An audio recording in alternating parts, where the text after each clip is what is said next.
Hello, my name is Netratav Gupta, and today I'm going to be talking about the project I've been making under my time in Project BetterMinds. So, before we dive into the project, a little bit about me. I'm currently a high school junior going to senior year, and a lot of the interests I have are in robotics, space, which I made my application about, and machine learning. So, yeah, let's get into the project.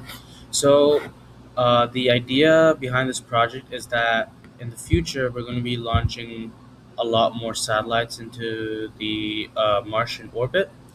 And what this potentially means is that the more satellites there are in these orbits, the higher chance of collisions with, debris and other satellites because they're getting more congested.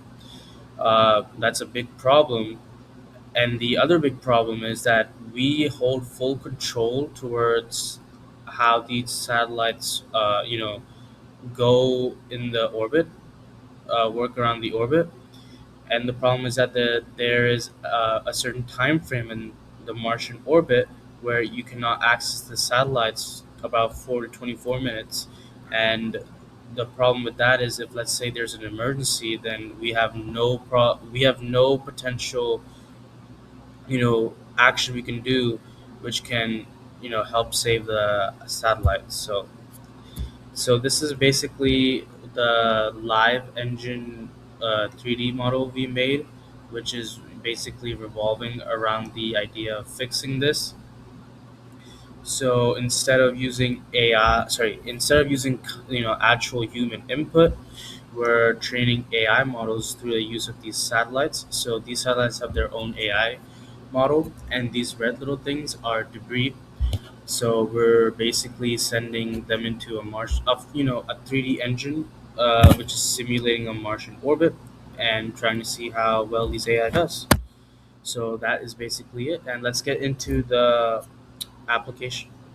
So as you can see here, this is the live 3D, live engine. You can see the satellites, the orbit, the debris. You can also see the moons of the Mars, and of course Mars itself. Here's the UI, so you can resume and pause the simulation based on what you want to do, and the animation speed on how quickly the satellites move around. AI defense on and off. So basically, what that means is if AI defense is on, the system is using AI inputs. It's using the reinforcement learning model that we've implemented, and when it's off, it's not using that. It's just using its default orbits that it's revolving around. So that is the control panel of our system here. Into the collisions. So basically, this is just talking about the difference. So as you can see here, AI off hit.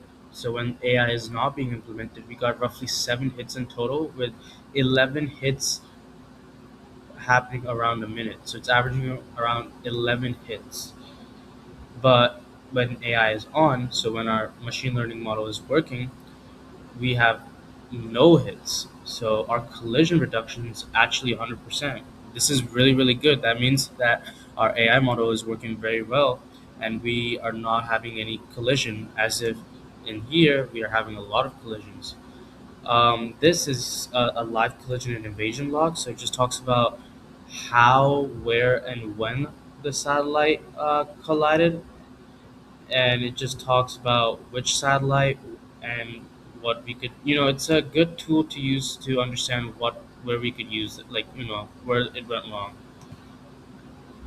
Moving on to telemetry. So this is just basically all the stuff, all the different metrics and variables we can like consider. If let's say there's a potential problem, then we can consider these. And then there's also live decision and event logs, which just talks about how the system is doing on its own. And last but not least, the assistant. Basically, this is the RL agent. This is the actual agent, and you can understand how that works. And then this is the AI. This is a chatbot actually, which you can ask questions. So you can ask, how does this AI model work? And it basically gives you an answer. So if you have any questions or queries, you can ask this. So yeah, this is my entire project. Thank you.